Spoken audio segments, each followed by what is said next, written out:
तो बच्चों आज का चैप्टर है म्यान का रंग।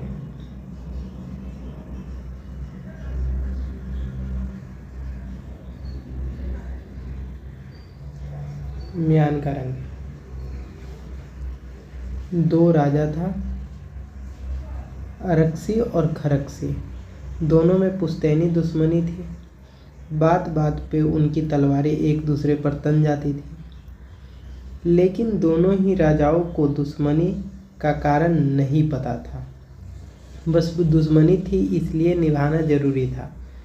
दोनों राजाओं की सेना और उनकी मंत्री उनके बिना वजह के इन झगड़ों से बहुत परेशान हो गए थे। एक दिन करक्सी और खरक्सी के महामंत्री आपस में मिले। उन्होंने दोनों राजाओं के झगड़े को खत्म करने के लिए एक उपाय सोचा। दोनों राजाओं की सीमा पर एक पीपल का पेड़ था। दोनों ने किसी तरह अपने अपने राजाओं को आपस में वहीं मिलने के लिए तैयार किया।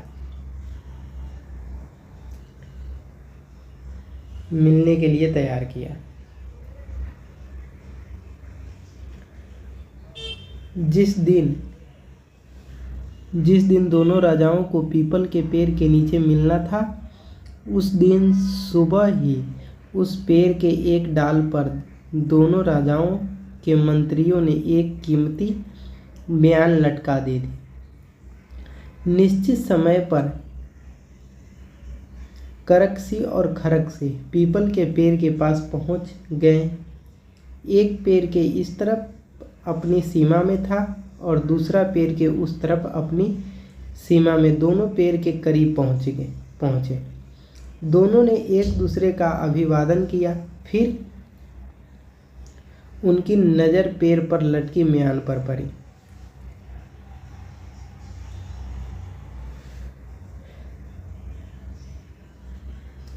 एक म्यान पर पड़ी। अभिवादन का मतलब होता है श्रद्धापूर्वक नमस्कार करना। म्यान पर पड़ी। खरक्सी ने म्यान को देखकर कहा, वाह कितना बढ़िया म्यान है। लाल रंग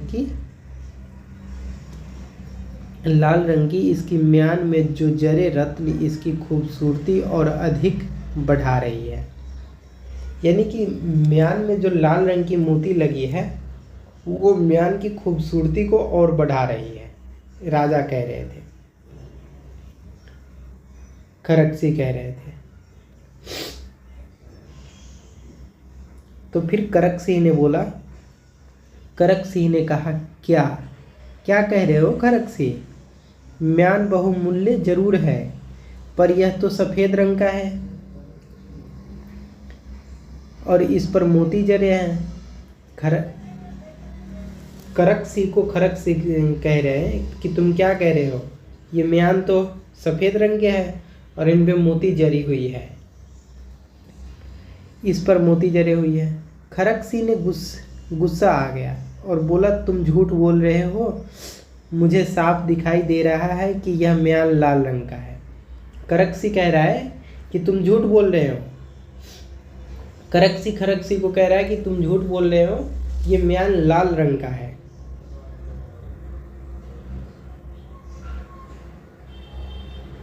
तुम झूठ बोल रहे हो, मुझे साफ दिखाई दे रहा है कि यह म्यान लाल रंग का है और इस पर रत्न जरे हैं। अब खरक्सी को गुस्सा आ गया। करक्सी को गुस्सा आ गया। वह तेज स्वर में बोला, लगता है तुम अंधे हो गए हो। करक्सी को कहता है खरक्सी कि तुम अंधे हो गए हो, दुश्मनी छोड़ना ही नहीं चाहते। मैं कह रहा हूँ कि म्यान सफ़ेद है और इस पर मोती जरे हुए हैं। खरक्सी कह रहा है कि म्यान सफ़ेद है लेकिन इस पे मोती जरे हुई है, लेकिन म्यान लाल रंग की नहीं है। मुझे तो लगता है कि तुम लड़ने के लिए ही मुझे बुलाए हो।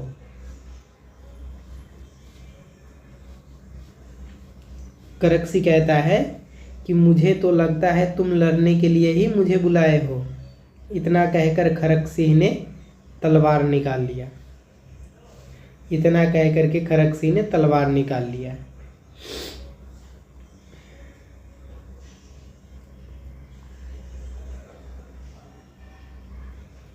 खरकसी कहाँ पीछे हटने वाले थे।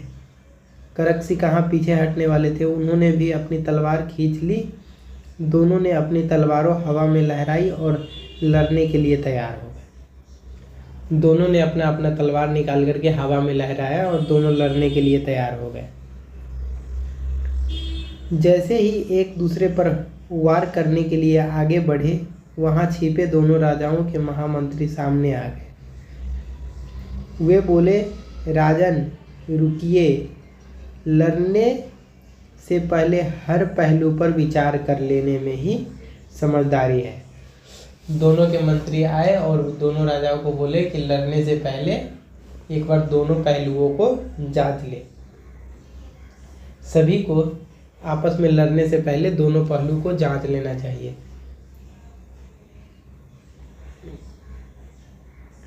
क्या मतलब? राजा बोलता है कि क्या मतलब? दोनों राजाओं को चौंक कर पूछा। दोनों राजाओं ने अपने मंत्री से चौंक कर पूछा, इसका क्या मतलब है?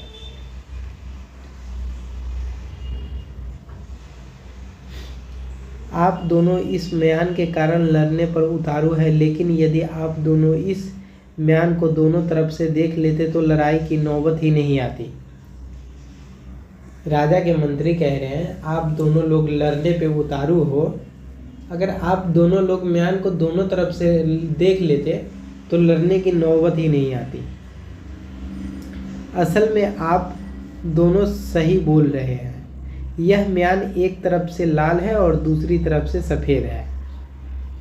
महामंत्रियों ने अपने अपने राजाओं को समझाते हुए कहा कि ये म्यान एक तरफ से लाल है और दूसरी तरफ से सफ़ेद है।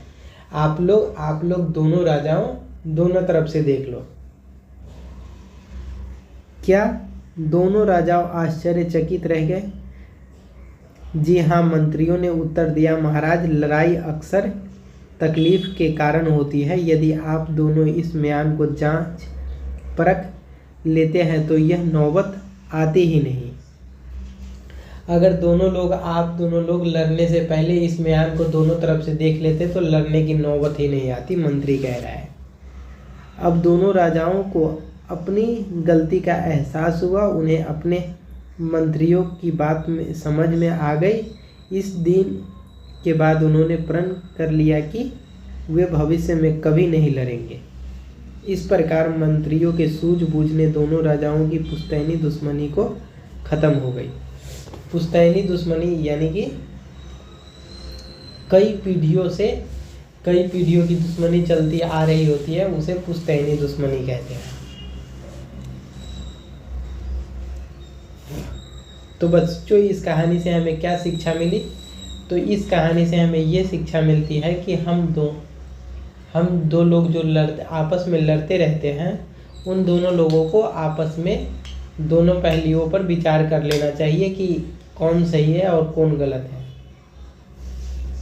एक बार दोनों पहलू पर विचार करने की ज़रूरत होती है। अब प्रश्न है हमारा। प्रश्न कह रहा है, रंगों की धुन। म्यान का रंग कहानी में कौन सी घटना आपको सबसे ज़्यादा पसंद आई?